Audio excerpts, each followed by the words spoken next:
High on a quiet hill in Pennsylvania stands a mansion that was never meant to be lonely.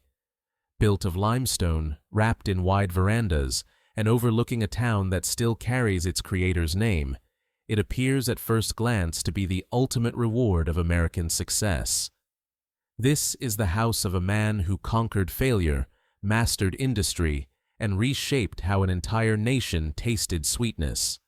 Yet, behind its flawless facade lies a far darker truth. This mansion was not the endpoint of triumph. It was the place where wealth finally ran out of answers. This is the Chocolate King's lonely mansion, where all that wealth led. Before we continue, take a moment to like this video, subscribe to the channel, and turn on notifications. These stories take months of research, and your support allows us to keep uncovering the hidden human costs behind power, fortune, and legacy. High Point did not begin as a symbol of wealth. It began as an answer to fear. By the time the mansion rose above the town of Hershey, Milton. Hershey had already escaped everything that was supposed to destroy him: poverty, illiteracy, public failure, repeated bankruptcy. A childhood shaped by instability and religious severity had taught him one lesson above all others: security had to be built, brick by brick, or it would vanish overnight. Money was not indulgence to him, it was insulation against chaos. The hill was chosen deliberately. From its windows, the entire town lay exposed below. The factory chimneys, the rail lines, the workers moving in synchronized waves toward their shifts. Every morning, the machinery of order was visible. The house was positioned not beside the factory, but above it. This was not arrogance. It was oversight, control made architectural. To Milton, a home was not meant to be lively. It was meant to be stable, silent, predictable, everything his childhood had not been. But this house was never designed for him alone.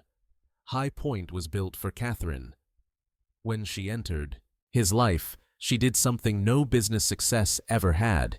She disrupted his internal economy. Time slowed. Color entered rooms that had only known function. For the first time, Milton began spending money not to eliminate risk, but to create experience: travel, music, gardens. The mansion became the physical expression of that shift. Light replaced heaviness. Space replaced compression. The rooms breathed because she needed air. The first floor flowed openly, rejecting the claustrophobic compartmentalization of Victorian wealth. This was not accidental. Milton was unconsciously rebelling against the architecture of his upbringing: small rooms, low ceilings, emotional restraint. High Point pushed the walls outward, as if daring life to fill them. But architecture cannot force vitality where biology withdraws it. Even as the house neared completion, Catherine's body began betraying her. Fatigue, tremors, unsteadiness that no luxury could correct. Milton responded the only way he knew how. He built more. He perfected. He sealed the world tighter around her, convinced that enough comfort could outpace illness. The mansion became quieter as it became more complete. Servants learned to walk softly. Carpets thickened. Doors closed gently. The house adapted itself to fragility. What should have been a stage for noise became an instrument of suppression. Laughter was minimized. Guests were rare. The very scale of the mansion magnified absence. Rooms designed for children never heard footsteps. Milton did not speak about it, but the silence registered. He had built a structure large enough for generations, yet occupied it as if it were temporary. The contradiction gnawed at him. Below the hill, the town expanded. Workers married, families multiplied, schools filled. Life surged outward. Above it all, the house stagnated. High Point had achieved perfection too early. By the time they moved in fully, the mansion had already outgrown its purpose. It was a palace built for a future that would never arrive. And Milton, who had mastered timing in every other arena of life, found himself powerless against the one schedule he could not renegotiate. As Catherine weakened, the house hardened. It became a container for denial. Her rooms preserved, her routines protected. The mansion stopped evolving the moment she did. And when she could no longer walk its corridors, the building did not adapt further. It simply waited. This is where the mansion's true loneliness was born. Not after her death, not after the town moved on, but in the years when she was still alive, fading quietly inside a house built to celebrate her existence. High Point did not fail as architecture. It succeeded too well. It held everything exactly as it was, and refused to let time intervene. And when time finally did, it shattered the illusion completely. The mansion did not change after Catherine died. That was the first sign that something inside Milton Hershey had broken, beyond repair. When he returned from Philadelphia in the spring of 1915, he did not enter High Point as a widower beginning a new chapter. He entered it as a caretaker of a moment that no longer existed. The house received him in silence, furniture shrouded in linen, curtains drawn, corridors holding the faint smell of wax, roses, and absence. Servants waited for instructions that never came. They expected grief. They expected ritual. They expected movement. Instead, Milton gave them a single command that would define the next decade of his life. Nothing was to be changed. Her rooms remained intact. Dresses stayed on their hangers, arranged by season. Shoes rested where she had last placed them. Her vanity held the same bottles, the same hairbrush, the same unfinished order of a life interrupted. Every morning, fresh roses were delivered to her bedroom, as if she might return from the garden at any moment. This was not sentimentality. It was control. Milton could not prevent death, but he could prevent erasure. High Point became a mausoleum that breathed. At night, the house amplified his solitude. Footsteps echoed where conversation once might have been. The architecture that had been designed to absorb sound now magnified it. 22 rooms meant 22 reminders that no one was answering. Milton wandered the corridors unable to sleep, a man who had always outrun exhaustion now unable to escape it. Below the hill, life did not pause. The factory continued to run. 3 shifts, whistles marking time, chocolate pouring from machines in quantities that would have been unimaginable a generation earlier. Hershey Park began to take shape. Schools expanded, streets filled with children whose laughter drifted upward on warm days, reaching the windows of a house that would never hear it inside. The contradiction became unbearable. Milton had built the perfect system, a company town insulated from the worst abuses of industrial capitalism: clean housing, education, recreation, stability. Yet, at the center of this carefully engineered harmony sat a man whose personal life had collapsed entirely. The more orderly the town became, the more disordered his inner world grew. He had always believed that problems could be solved through structure, through discipline, through scale. But grief did not respond to management. For the first time in his life, Milton began to see wealth not as protection, but as weight. World War I intensified that realization. Markets destabilized, sugar prices fluctuated wildly. Other industrialists tightened their grip on assets, hoarding capital in fear of collapse. Milton did the opposite. He began asking a question that would have seemed unthinkable a decade earlier. Why should this all belong to me? The answer arrived slowly, painfully, and inevitably. He had no heirs. This fact, once quietly painful, now became impossible to ignore. His bloodline ended with him. The empire he had built had nowhere natural to go. And in that vacuum, a radical thought took root. If his wealth could not continue through family, it would continue through purpose. The idea had been planted years earlier when Catherine suggested caring for other children. At the time, it was consolation. Now it became strategy. In 1918, 3 years after her death and days after the end of the war, Milton summoned his lawyers. The meeting was held in secrecy. No press, no announcement, no ceremony. On the table lay a document that represented the total inversion of everything American capitalism stood for. He signed away ownership, not a portion, not a charitable wing, not a foundation funded by surplus. He transferred control of the Hershey Chocolate Company to a trust, the beneficiary of which was a boarding school for orphaned boys. In a single act, he severed personal ownership from corporate power. From that moment forward, the factory beneath High Point no longer belonged to him. Legally, Milton Hershey became an employee of a system designed to outlive him. The world would not learn of this decision for years. When it finally did, it struggled to comprehend it. This was not philanthropy as performance. There were no speeches, no naming rights, no public praise. When asked why, Milton offered a single explanation. He had no heirs. These were his boys. But High Point did not become lighter as a result. If anything, it grew heavier. The mansion now represented something morally uncomfortable. It was too large, too lavish, too indulgent for a man who had just given away billions in future value. Milton began turning off lights in unused rooms to save electricity. He wore suits until they shone thin with age. He counted pennies not out of necessity, but out of principle.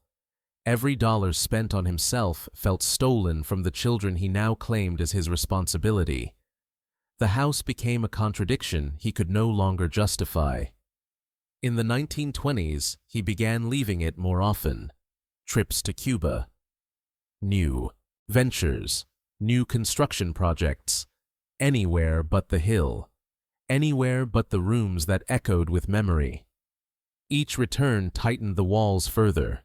The house had been built to contain love. Without it, it only contained reminders. By the end of the decade, the decision became unavoidable. In 1930, at the age of 73, Milton did something that baffled everyone around him. He offered High Point to the local country club. The mansion would become a clubhouse. Locker rooms would replace drawing rooms. Dining halls would serve golfers instead of family. In exchange, he asked only for a small apartment upstairs. He chose to become a tenant in his own palace. This was not humiliation. It was release. The first floor filled with noise again, but it was no longer his responsibility. Laughter belonged to strangers. Life moved below him without expectation. Upstairs, in a few modest rooms, he kept what mattered. Catherine's photograph, her furniture, the objects that could not be diluted by public use. High Point stopped being a shrine and became something closer to truth. When Milton died in 1945, he left little behind in personal terms. No hidden fortunes, no grand estates passed to descendants, no dynastic monuments bearing his name. What remained was a system, legally protected, morally inflexible, and nearly impossible to dismantle. The mansion on the hill survived him, but not as a home. Today, High Point still stands. Its limestone facade remains flawless, its position unchanged, but its purpose has transformed in the most ironic way imaginable. The house built for a family that never existed now governs a fortune that supports thousands of children every year. The rooms where silence once echoed now host decisions that shape futures. Milton Hershey never filled the void Catherine left behind. He redirected it. The mansion did not lead him to happiness. It led him to surrender. And in that surrender, he achieved something rarer than wealth. He built a legacy that could not be owned. By the time High Point ceased to be his home, Milton Hershey had already outlived the version of himself who believed ownership was the same as meaning. What remained was not relief, but clarity. Living in a small apartment above rooms filled with other people's laughter, he began to experience a strange inversion of power. For decades, his life had been defined by expansion. More machines, more land, more output, more control. Now, with almost everything legally stripped away, his days became narrower, quieter, and oddly freer. He no longer woke to manage an empire for himself. He woke to supervise a system whose profits no longer belonged to him at all. This shift did not make him gentle. Milton remained exacting, disciplined, and emotionally reserved. The same rigidity that once built factories now governed the school, the trust, and the town. He was not a warm benefactor. He was a custodian. He believed that children saved from poverty required structure more than affection, order more than indulgence. In this, he remained unmistakably a product of his own upbringing. But the difference was intent. The Hershey Industrial School was no longer consolation. It was purpose. Every expansion of the factory, every new product line, every efficiency improvement served a single destination. Profit flowed upward, not into his pockets, but into classrooms, dormitories, dining halls, and fields where boys who had started life with nothing were given stability. High Point, looming above it all, became a silent witness to that transformation. The house had once represented aspiration, then denial, then grief. Now it represented something else entirely, excess rendered irrelevant. It stood as proof that the accumulation of beauty in space does not guarantee fulfillment. The mansion had not failed because it was poorly designed. It had failed because it was asked to do something architecture cannot do. It was asked to substitute for human continuity. Milton understood this too late to change his personal outcome, but not too late to redirect his legacy. In the final years of his life, he rarely spoke publicly. He avoided interviews. He avoided praise. When journalists attempted to frame him as a saintly figure, he resisted. He did not want admiration. He wanted durability. That is why the trust was designed the way it was. It was intentionally rigid. Voting shares locked away. Legal language engineered to resist reinterpretation. No future executive could dismantle it for short-term gain. No board could quietly redirect profits. The system was built to survive human weakness, including the weakness of the people running it. In effect, Milton did something most capitalists never attempt. He removed greed from the equation. This is why High Point's final transformation is so revealing. Today, the mansion functions as the headquarters of the Hershey Trust Company. The same rooms once shaped around a private life now govern an institution worth tens of billions of dollars. Decisions made inside those limestone walls determine the fate of thousands of children annually. The house that once echoed with absence now pulses with consequence. Kitty's bedroom, where illness slowly erased her, sits only walls away from offices where endowment strategies are debated. Milton's study, where he signed away ownership, exists in continuity with financial instruments that ensure the school's survival across centuries. The house did not become irrelevant. It became inverted. What was once private became public. What was once emotional became institutional. What was once a shelter for love became a machine for continuity. And yet, despite this extraordinary afterlife, High Point remains uninhabited in the most essential way. No one sleeps there. No one lives there as it was once intended. It fulfills purpose, but not intimacy. The building stands complete, functional, and perpetually unfinished.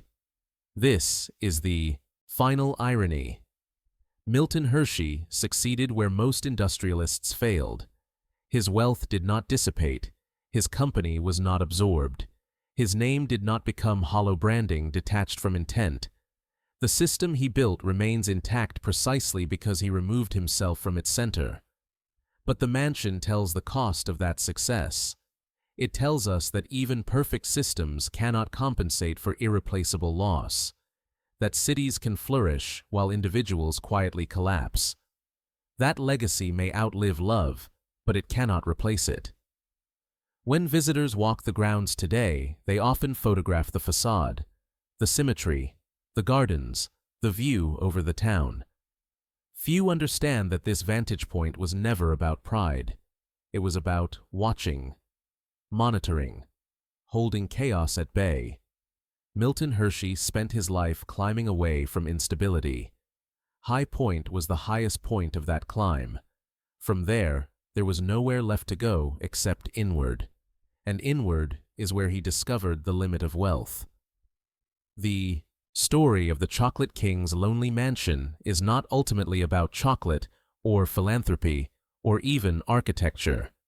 It is about a man who learned too late that control cannot generate continuity, and who responded not by clinging harder, but by letting go completely. High Point still stands because he surrendered it, and that surrender, not the fortune, is what made his legacy indestructible. As Milton Hershey entered his final decade, time began to compress around him in a way wealth never could. The years that once felt expandable, adjustable through planning and discipline, now moved with a steady indifference. He could slow production lines. He could redirect capital. He could rewrite corporate structures. But he could not slow his own physical narrowing, nor the quiet erosion of relevance that comes when the future no longer requires your presence to function. This was the ultimate test of the system he had built. For most men of his stature, old age is accompanied by anxiety. Empires weaken, heirs disappoint, control slips. Milton experienced none of that. The trust operated without him. The factory produced without his direct oversight. The school expanded according to rules he had written long ago. In purely functional terms, he had already succeeded in disappearing. But emotionally, disappearance is not neutral. Each morning, he looked out from his small apartment window above the former mansion and saw a town that no longer needed him in any practical sense. Workers did not wait for his approval. Administrators did not seek his permission. Children enrolled in the school would never meet him, never know his voice, never recognize his face. His influence was everywhere and nowhere at once. This invisibility was intentional, but it was not painless. Milton had never cultivated personal relationships beyond Kitty. There were no close friends to soften the edges of age, no family gatherings, no grandchildren. His social world had always been transactional, professional, and purpose-driven. Once purpose became abstract, mediated through institutions rather than direct action, his days grew quieter still. High Point, even in its repurposed state, remained a psychological landmark. He avoided walking through its larger rooms when possible. They belonged to another version of himself, one that believed permanence could be engineered through architecture. He had learned otherwise. Permanence, he now understood, was not about preservation. It was about transfer. This is why the final years of his life were marked not by retreat, but by refinement. He scrutinized the trust relentlessly, adjusted bylaws, clarified language, closed loopholes before anyone else could discover them. He was not paranoid, he was realistic. He understood human nature too well to rely on goodwill. Systems, he believed, had to assume selfishness and neutralize it structurally. In this, he was not a philanthropist driven by idealism. He was an engineer of moral outcomes. The Hershey Trust was designed to survive not only economic downturns, but temptation. It assumed future executives would want to extract value. It assumed pressure would come. It assumed time would erode intention. And so it was built like a fortress, more carefully defended than any physical mansion. Ironically, this fortress of law proved more resilient than High Point ever had. When Milton's health began to fail, there was no dramatic decline. No extended illness like Kitty's, no prolonged suffering. His body simply began to reduce itself, slowly and efficiently, much like a business winding down operations. He moved less, ate less, spoke less. The man who had once thrived on relentless motion accepted stillness without protest. At his bedside in the hospital in Hershey, there were no symbols of wealth, no gold watches, no ledgers, no documents, only a single photograph of Kitty. This detail matters.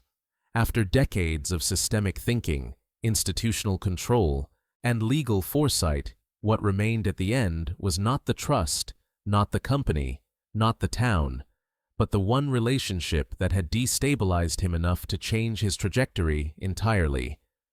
The woman for whom High Point had been built, the absence that had driven him to give everything away. Milton Hershey died in 1945, quietly, without spectacle. The world acknowledged his passing, but it did not fully understand him. Headlines referenced chocolate, factories, philanthropy. Few grasped the emotional mechanics beneath those facts. High Point outlived him, but not as a relic. In the decades that followed, the mansion's meaning continued to evolve. Its walls absorbed new roles, new language, new priorities. Where once servants tiptoed to avoid disturbing a sick woman, professionals now moved briskly, carrying files instead of flowers. The silence was replaced not with intimacy, but with consequence. This transformation is often described as poetic justice. The house built for private. Love became a public instrument of care. The absence of children in its halls gave rise to a system that supported thousands elsewhere. But poetry does not capture the full truth. High Point is not redemption, it is resolution. It does not undo loss, it organizes it. The mansion remains empty at night. No lamps glow in bedrooms. No personal rituals unfold behind its doors. It has function, but no domestic life.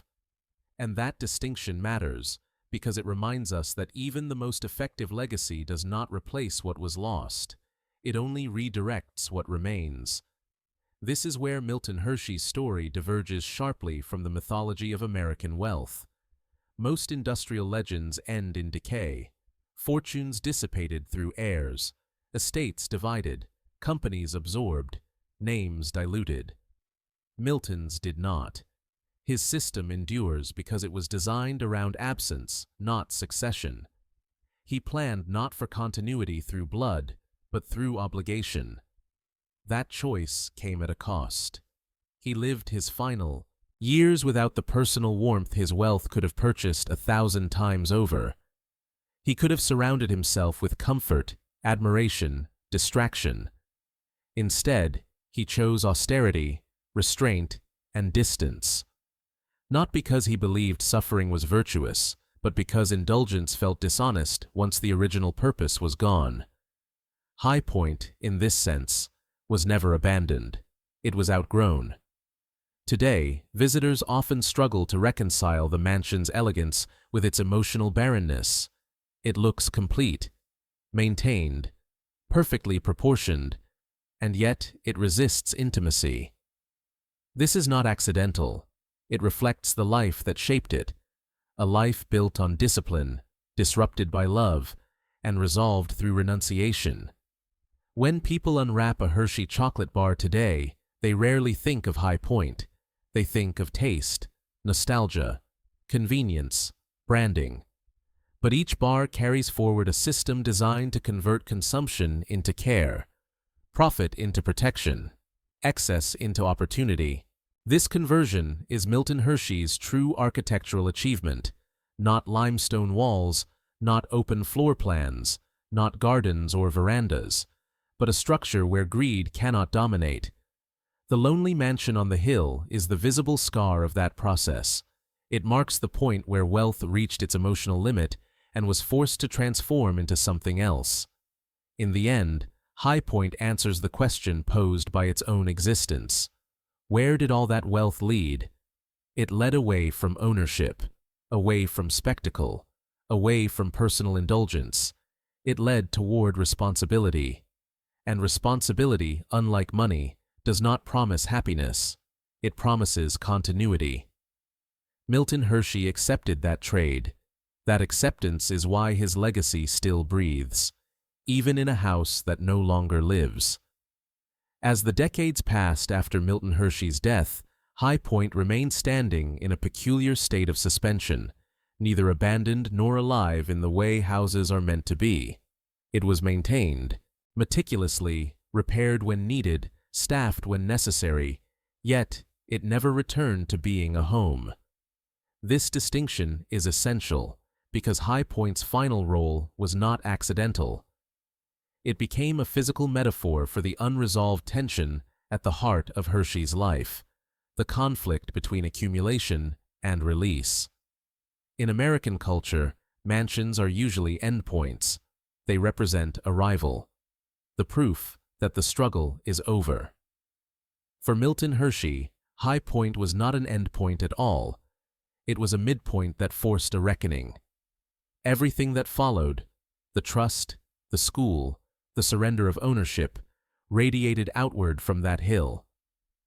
The irony is that High Point succeeded architecturally where Milton failed emotionally. The house endured. The marriage did not. The structure adapted. The life it was built for could not. This inversion is what gives the mansion its unsettling power even today. Visitors often remark that the building feels formal, restrained, almost reserved. It does not overwhelm with ornament. It does not announce excess loudly. Instead, it communicates wealth in a controlled, disciplined language. This was deliberate. Milton distrusted flamboyance. He believed waste signaled weakness. The house was meant to project calm authority, not indulgence. But calm authority is not warmth. As the years progressed, High Point's emptiness became more pronounced precisely because everything else around it flourished. The town of Hershey grew into a self-contained ecosystem. Generations passed through the school. The brand expanded globally. Chocolate became embedded in childhood memory across continents. All of this life orbited a building that remained emotionally inert. High Point did not decay because Milton had learned decay was dangerous. He had grown up watching instability destroy everything his family attempted. He had watched his father chase schemes that collapsed under impatience. The mansion was built as an antidote to impermanence. Thick walls, reliable materials, conservative design. It was meant to outlast uncertainty. And it did. But permanence is not the same as fulfillment. This distinction becomes clearer when examining the Hershey Trust itself. The trust operates with the same philosophy as the mansion: conservative investments, long-term horizons, resistance to impulsive change, stability over growth at any cost. The difference is that the trust serves people. The house no longer does. That difference explains why one feels alive and the other does not. In many ways, High Point is a warning disguised as a success story. It demonstrates what happens when wealth achieves its material objectives but fails to secure emotional continuity.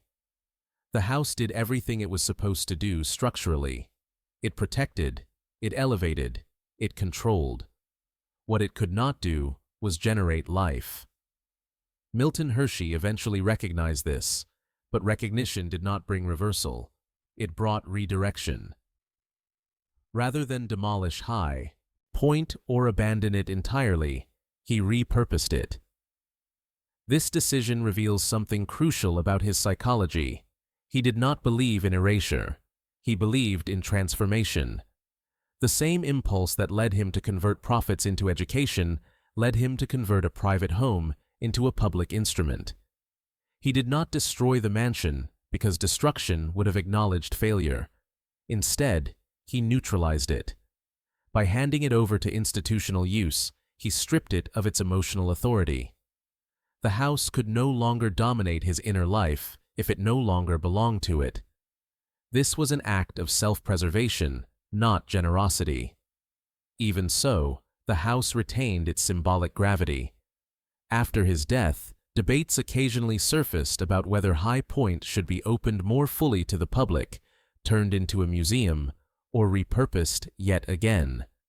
These discussions often stalled, not because of logistics, but because the building resisted reinterpretation. It was too specific, too personal, too tied to one story. High Point does not lend itself easily to nostalgia. Unlike grand estates built for entertaining, it lacks the artifacts of social spectacle. There are no legendary parties to reenact, no glittering guest lists, no cultural moments frozen in photographs. Its history is inward-facing, psychological, almost claustrophobic. This is why it unsettles visitors who expect grandeur to feel celebratory. The mansion forces confrontation with a truth rarely acknowledged in narratives of success, that the peak of achievement often coincides with profound personal loss. That wealth can accelerate isolation, that control can amplify emptiness rather than resolve it. Milton Hershey never romanticized his own suffering. He did not speak publicly about grief. He did not frame his decisions in emotional language. He translated pain into structure, believing that if emotion could not be mastered, outcomes could. The trust was his final language. Through it, he ensured that the void left by his childlessness would not collapse inward. It would expand outward. Each child admitted to the school became a continuation of a life that had otherwise reached a dead end, not genetically, but ethically. This is why the Hershey system has survived repeated attempts at acquisition. Investors have circled it for decades, drawn by its profitability and brand power. They have offered sums that would tempt almost any board. But the trust's design prevents capitulation. Voting control remains locked. Profit is subordinated to purpose. In economic terms, this is irrational. In human terms, it is precise. Milton Hershey understood something most billionaires do not, that legacy is not secured by scale, but by constraint. By limiting what wealth can do, he ensured it would continue doing what he intended. High Point stands as the physical counterpoint to that insight. The mansion is unconstrained wealth made solid. It is what happens when money is allowed to express itself freely, guided only by devotion and fear. It is beautiful, functional, and emotionally unsustainable. Together, the house and the trust form a complete portrait. One represents love without continuation. The other represents continuation without love. Milton lived between these two poles for the rest of his life. This duality challenges the simplified moral narratives often attached to figures like him. He was not a saint. He was not a villain. He was a man who failed privately and compensated structurally. A man who could not save one life, but saved thousands indirectly. High Point does not resolve this contradiction. It preserves it. The mansion remains empty not because it was abandoned, but because its original purpose expired. It continues to serve as a reminder that no amount of wealth can retroactively justify the sacrifices made in its pursuit. And yet, the system born from that realization continues to operate. Children still arrive at the school with nothing. They leave with education, stability, and possibility. Chocolate is still sold. Profits still flow. The town still functions. The trust still holds. Milton Hershey's greatest achievement was not eliminating suffering. It was preventing it from reproducing itself. High Point marks the moment he learned that lesson. It is lonely because it had to be. It absorbed the grief so the rest of the system could survive without it. And perhaps that is the most honest monument wealth can build. Not one that celebrates victory, but one that quietly contains the cost. As time distances us further from Milton Hershey's era, the temptation is to flatten his life into a parable. Success from poverty, industry redeemed by charity. A neat arc that reassures modern audiences that capitalism can, under the right hands, absolve itself. But High Point refuses that simplification. The mansion interrupts the story at precisely the moment it tries to become comfortable. Because High Point is not inspirational, it is instructive. It teaches that wealth does not move in a straight line toward fulfillment. It spirals, it accumulates pressure, it magnifies unresolved needs. And if those needs are not confronted honestly, wealth merely gives them more room to echo. Milton Hershey did not begin as a man seeking greatness. He began as a man trying to escape instability. That distinction matters. His ambition was defensive before it was visionary. Every factory, every efficiency, every innovation was a response to the terror of collapse learned in childhood. When that terror finally loosened its grip, he did not find peace waiting underneath. He found emptiness. High Point was built to seal that emptiness away. The house sat above the town like a promise fulfilled. It said, "The struggle is over. The risk has been neutralized. The future is secured." But human life does not operate on guarantees. The same unpredictability that ruined his father's schemes entered through biology, not business. Illness did what bankruptcy never could. It exposed the limit of control. What followed was not moral awakening, but moral exhaustion. Milton did not suddenly become generous. He became unburdened by the illusion that accumulation could protect him. Once that illusion shattered, money lost its emotional gravity. It became raw material, no longer an extension of self. That is why he could give it away so completely. Not because he transcended attachment, but because attachment had already failed him. High Point marks the precise location of that failure. It is important to understand that the mansion was not abandoned in anger. It was abandoned in clarity. Milton did not reject it. He outgrew the belief system that made it necessary. By the time he surrendered ownership of his company, the house had already become an anachronism in his inner life. This is why its survival feels unsettling. Most symbols of outdated belief systems are destroyed, sold off, or left to rot. High Point remains pristine. It forces us to confront the fact that success can be structurally sound and existentially hollow at the same time. In this way, the mansion functions less like a home and more like a diagram. It maps the trajectory of a man who mastered systems before he understood himself, who solved economic scarcity without resolving emotional inheritance, who learned discipline from suffering but tenderness too late to apply it where it mattered most. The trust corrected one problem. It did not correct the other. Children educated through Hershey's system go on to build lives of their own. Families, continuity, belonging. In a bitter irony, the life Milton could not create for himself became the default outcome for thousands of others. This is not redemption in the religious sense. It is compensation. And compensation, while meaningful, is never symmetrical. High Point remains asymmetrical. It gives far more than it receives. It offers history without intimacy, presence without warmth, authority without affection. It is a place where decisions are made, not memories formed. And that is exactly what Milton required it to become in order to survive his own contradictions. In the broader American imagination, wealth is often framed as agency, the ability to choose, to escape, to reinvent.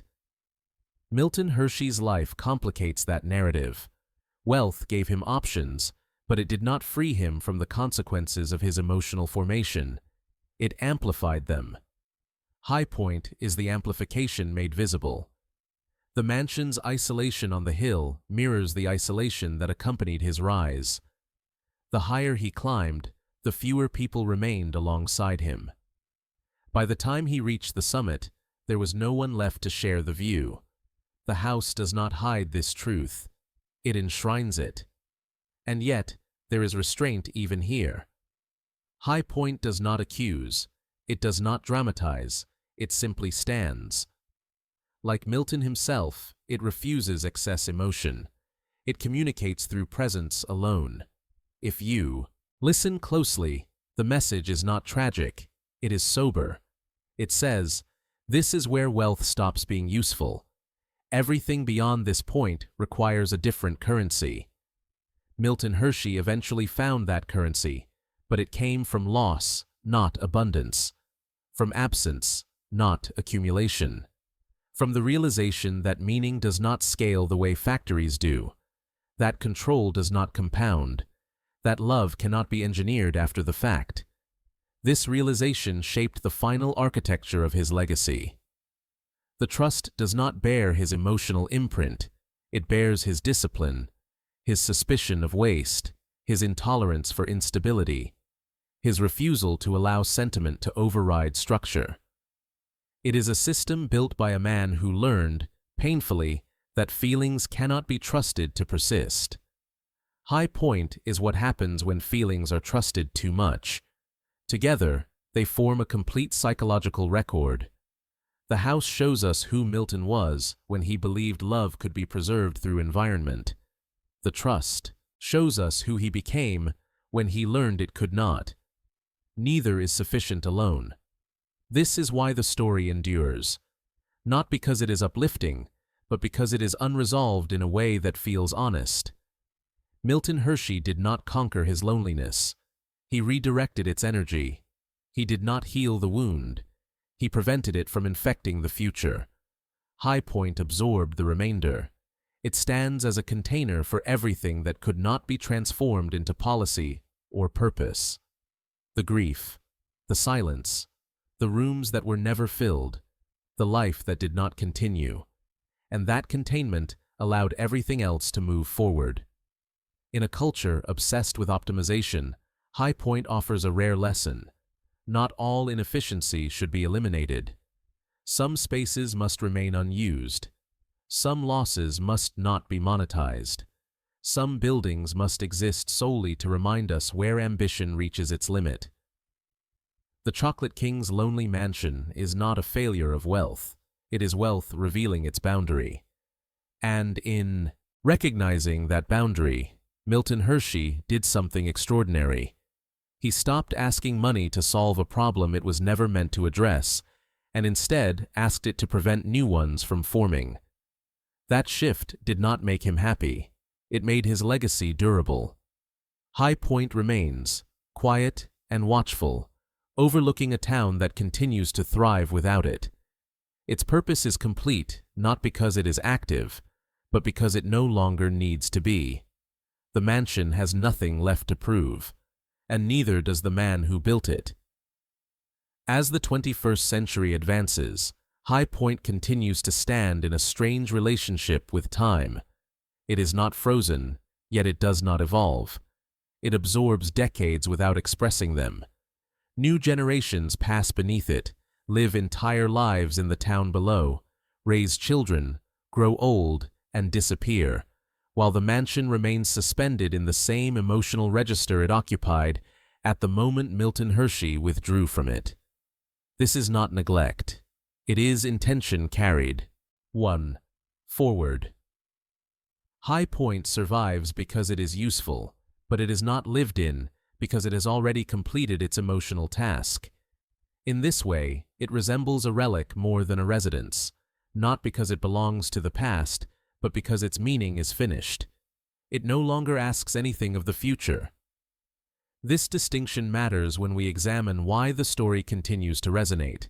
Most monuments exist to glorify. High Point exists to contextualize.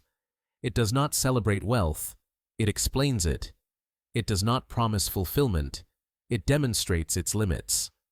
In an age obsessed with scale, optimization, and accumulation, the mansion offers a counter-narrative written in stone and silence. Milton Hershey's generation believed deeply in progress as a moral force. Industry was not merely productive, it was civilizing. Order replaced chaos. Efficiency replaced waste. Productivity replaced despair. This worldview shaped everything Milton touched, from his factories to his town planning. Even the school was designed as an ordered system, not an emotional refuge. But High Point exposes the blind spot in that worldview. Progress solves material scarcity. It does not solve existential absence. The mansion was built at the moment Milton's material anxieties had finally been resolved. He was wealthy beyond practical need. His company was stable. His town was functioning. For the first time, the threats of childhood were neutralized. And yet, the arrival of illness revealed that stability does not equal security in the deepest sense. This is where High Point becomes psychologically significant. It was constructed to protect against external threats, poverty, disorder, unpredictability, but it was helpless against internal collapse. The house could keep out economic ruin. It could not keep out biological fate. In this sense, High Point represents the final misunderstanding of power, the belief that enough insulation can stop life itself from intruding. Milton did not articulate this realization publicly. He lived it privately. And then he responded with the only tool he trusted: structure. The trust was not built from optimism. It was built from resignation, not the kind that gives up, but the kind that recalibrates. Milton accepted that personal fulfillment had failed him. Rather than pursue replacement, he pursued prevention. If he could not create continuity in his own life, he would create it impersonally, at scale, and with legal force. This is why the Hershey Trust does not rely on goodwill. It relies on enforcement. That design choice reveals the depth of Milton's realism. He did not trust future leaders to feel what he felt. He trusted them to follow rules. And so he wrote rules that could not easily be broken. High Point, by contrast, relied on feeling. It was built from devotion, hope, and the belief that environment could nurture life back into place. When those feelings collapsed, the structure remained, but its purpose dissolved.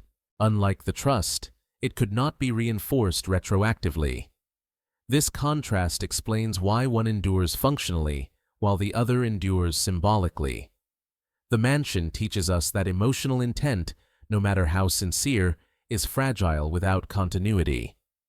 The trust teaches us that continuity, once formalized, can outlast emotion entirely. Together, they form a complete system of insight. As modern audiences encounter the story, there is a tendency to frame Milton Hershey as a moral exemplar, a billionaire who gave everything away. But this framing flattens the complexity of his motivations. He did not give out of abundance of joy. He gave out of an excess of grief. His philanthropy was not an expression of happiness. It was an attempt to discipline pain. High Point is where that pain accumulated. Every empty room recorded a possibility that would never be realized. Every preserved object resisted the forward motion of time. The house became a container for unresolved futures. It held the version of life that might have been, and by holding it, prevented it from haunting the rest of the system. In this way, High Point performed an invisible service. It absorbed what could not be redistributed. The town below thrived because the mansion above held the unresolved weight. The school expanded because the house did not. The trust functioned because the emotional burden had somewhere else to reside.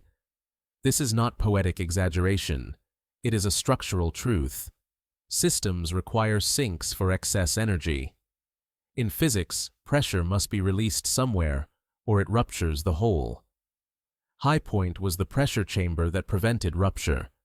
It allowed the rest of Hershey's legacy to operate without carrying the full emotional cost of its origin.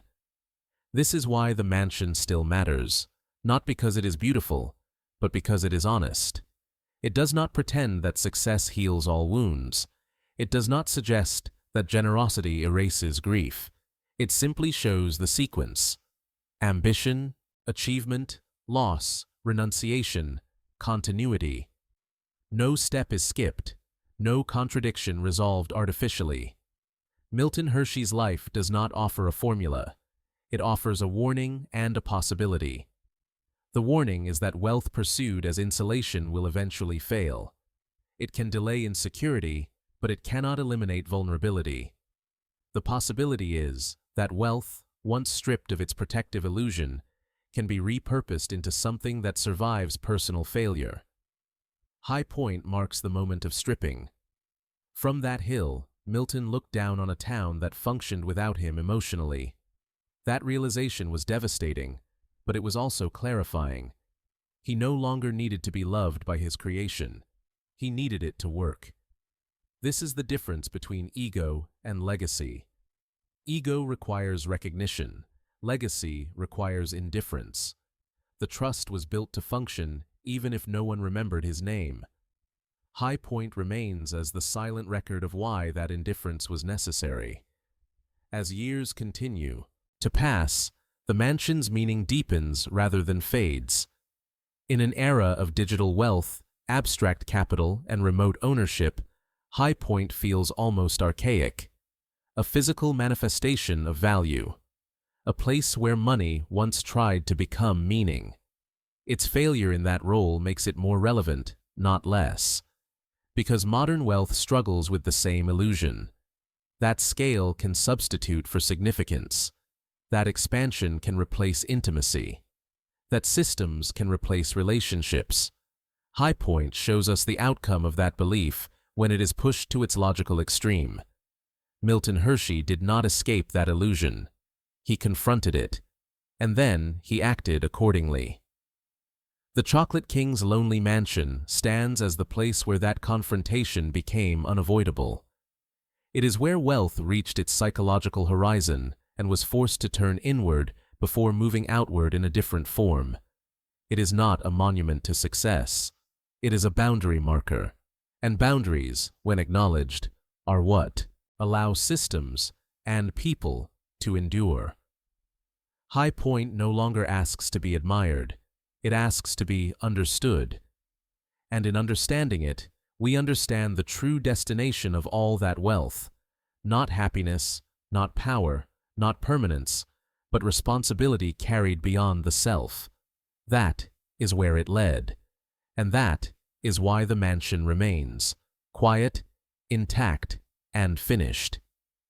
As High Point settled fully into its modern role, something subtle but important happened to the story surrounding it. The mansion stopped being discussed as a personal residence at all and began to exist almost entirely as an abstraction, a headquarters, a landmark, a symbol. This transition mirrors what happened to Milton Hershey himself in the final stage of his life.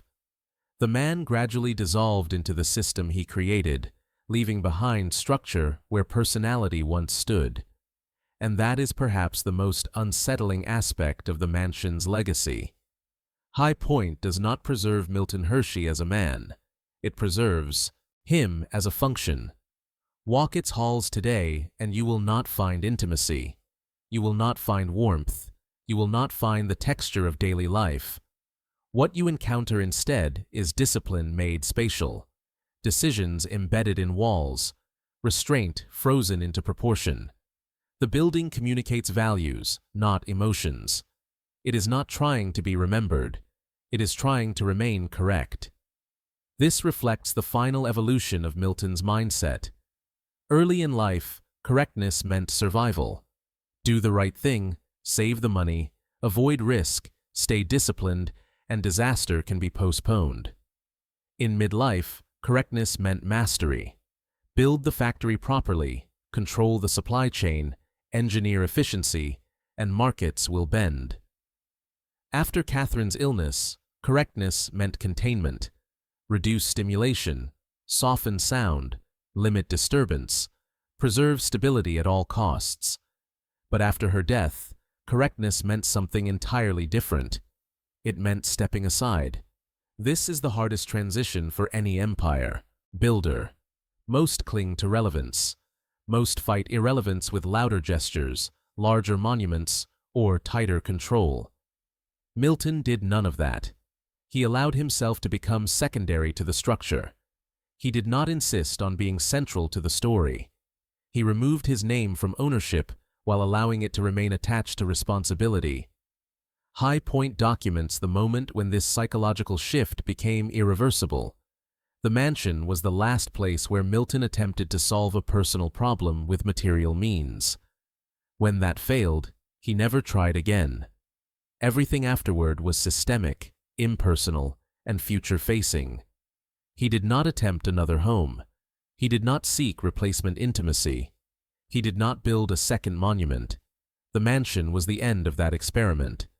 From that point forward, Milton lived like a steward rather than an owner.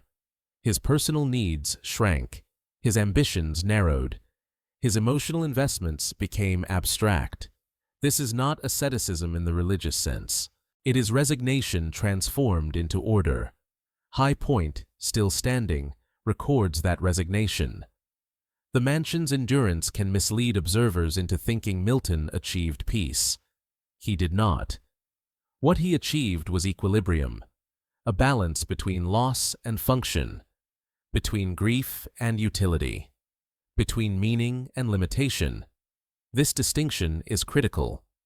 Peace suggests resolution. Equilibrium suggests management. Milton managed his pain the same way he managed everything else, by building a structure strong enough to hold it without collapsing. High Point was one such structure. The trust was another. Together, they allowed him to live without being consumed by what he could not fix. But the mansion also exposes the cost of that management. Equilibrium is stable, but it is not joyful. The rooms of High Point never regained spontaneity. The house never reabsorbed laughter organically. Its order remained intact, but its vitality never returned. In choosing equilibrium over renewal, Milton accepted emotional stillness as the price of continuity. That choice is neither heroic nor tragic. It is human. High Point's modern silence is therefore not an absence. It is an agreement between a man and reality, an agreement that some losses cannot be redeemed, only accommodated. This is why the mansion resists mythologizing. It does not invite admiration, it invites contemplation. It does not celebrate excess, it exposes constraint. It does not tell us what to pursue, it tells us when to stop. In contemporary culture, where wealth is often framed as limitless potential, High Point stands as a quiet counterexample. It shows that potential without direction eventually becomes burden. That accumulation without succession creates pressure rather than freedom. That success without continuity can hollow out its own foundation. Milton Hershey recognized this not through philosophy, but through exhaustion. By the time he gave away his company, he was not chasing virtue. He was escaping futility. The effort to protect himself emotionally through wealth had failed. The effort to preserve love through environment had failed. What remained was the effort to prevent repetition of suffering. High Point marks the failure. The trust marks the response. Seen together, they form a complete ethical arc. First, acquire to survive. Then, acquire to control. Then, discover the limits of control. Finally, relinquish to preserve meaning. Most people never reach the final stage because the earlier ones consume a lifetime. Milton reached it because something essential was taken from him before the system fully closed around him. High Point exists because he reached that boundary too late to avoid pain, but early enough to redirect its consequences. This is why the mansion does not feel bitter. It feels finished. There is no sense of unfinished business inside its walls, no yearning for revival, no attempt to reclaim its original purpose. The building knows what it was, and it knows that time has passed it by. That knowledge gives it gravity. In the end, the Chocolate King's lonely mansion does not ask whether Milton Hershey succeeded or failed. It asks a more difficult question. What does success demand in return? For Milton, it demanded the surrender of personal ownership, the acceptance of solitude, the willingness to become secondary to his own creation.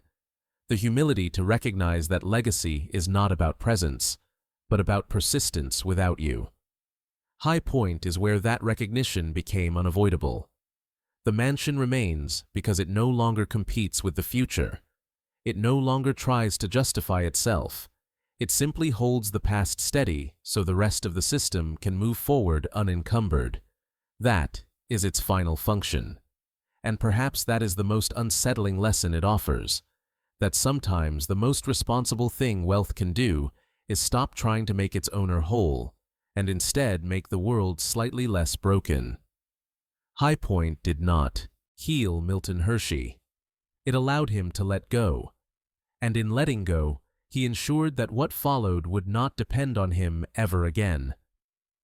As the story of High Point continues to echo into the present, its power lies not in what it shows, but in what it refuses to do. It refuses to comfort. It refuses to simplify.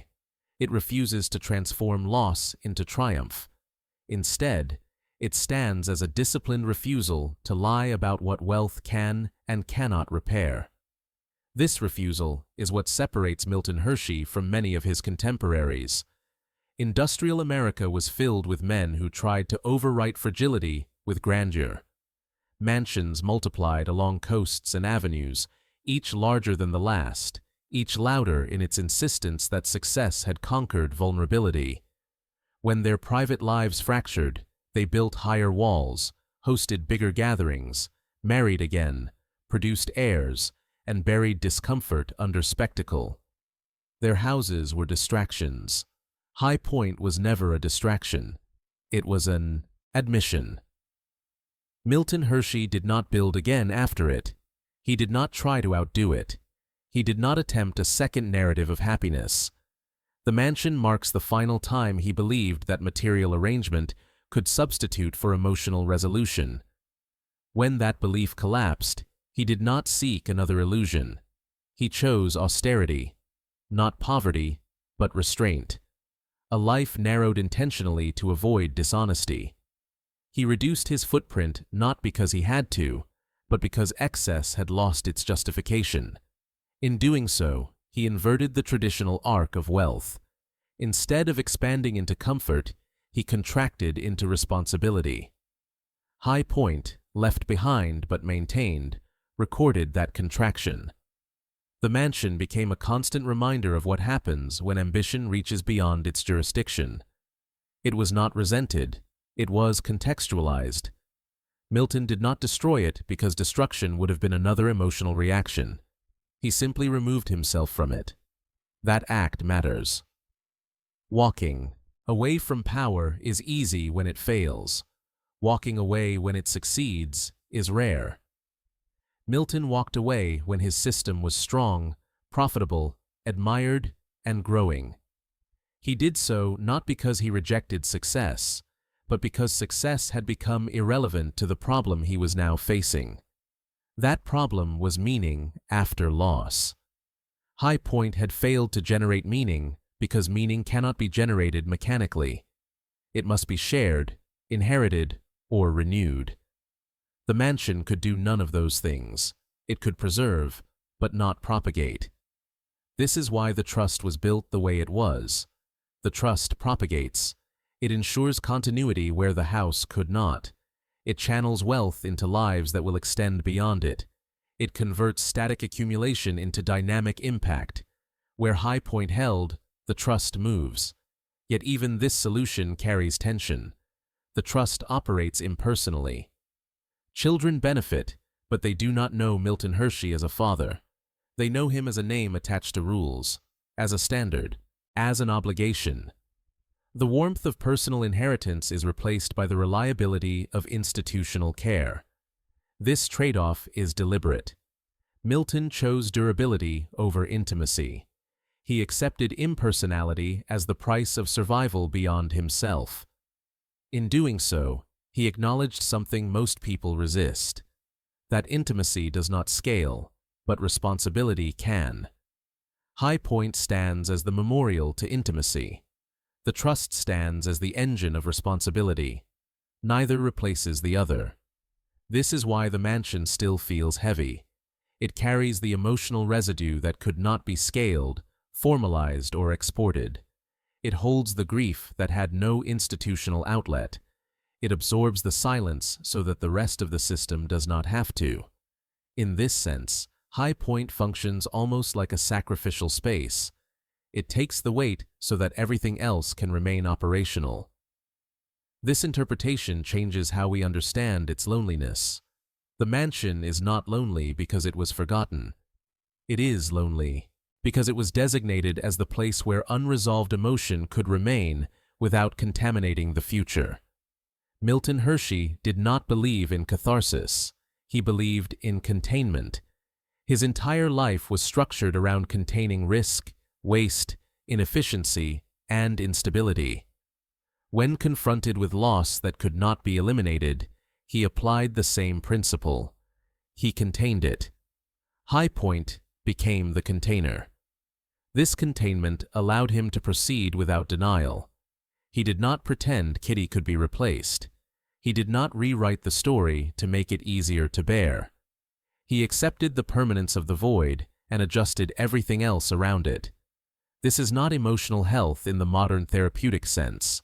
It is emotional realism. High Point teaches that realism does not always feel good, but it prevents further damage. By refusing to romanticize his loss or distract himself from it, Milton avoided repeating the cycle of instability that had defined his childhood. Instead of collapsing inward, he redirected outward. The mansion, therefore, is not a monument to sadness. It is a monument to restraint. It shows what happens when a man stops asking life to give him back what it has taken and instead asks what can still be done without pretending otherwise. This perspective is uncomfortable because it contradicts popular narratives of healing. We prefer stories where loss is redeemed through renewal, where pain becomes purpose seamlessly. Milton's story does not offer that comfort. His pain did not transform into joy. It transformed into obligation. That obligation, however, proved powerful. Generations of children benefited not because Milton was emotionally fulfilled, but because he was emotionally honest. He did not build his legacy on optimism. He built it on acknowledgement of limitation. High Point records that acknowledgement in stone. The mansion's endurance without life is not failure. It is accuracy. It reflects a truth many avoid, that some achievements are incompatible with personal happiness, and some losses permanently alter the terms of success. Milton Hershey adjusted his terms. He stopped measuring success by what he possessed and started measuring it by what persisted without him. That shift required him to relinquish the central role, to accept anonymity within his own creation, to allow the system to outgrow the man. High Point marks the moment he stepped aside. It remains precisely because it no longer competes with that system. It does not demand attention. It does not seek validation. It does not ask to be understood emotionally. It simply exists as the fixed point where ambition met its boundary. And boundaries, once respected, create freedom. Milton Hershey's freedom did not come from having more. It came from needing less, from recognizing when to stop, from allowing the world to continue without his supervision. The lonely mansion is the physical evidence of that recognition. It stands above a town that no longer requires it, much like the man who built it stood above a system that no longer required him. In both cases, withdrawal was not abandonment, it was completion. High Point has nothing left to do. Its story has been fully told, not through destruction or celebration, but through continued presence without participation. It is a reminder that the final stage of legacy is not expansion, but release. And that is where all that wealth ultimately led, not to comfort, not to immortality, not to fulfillment, but to the rare clarity of knowing when enough is enough.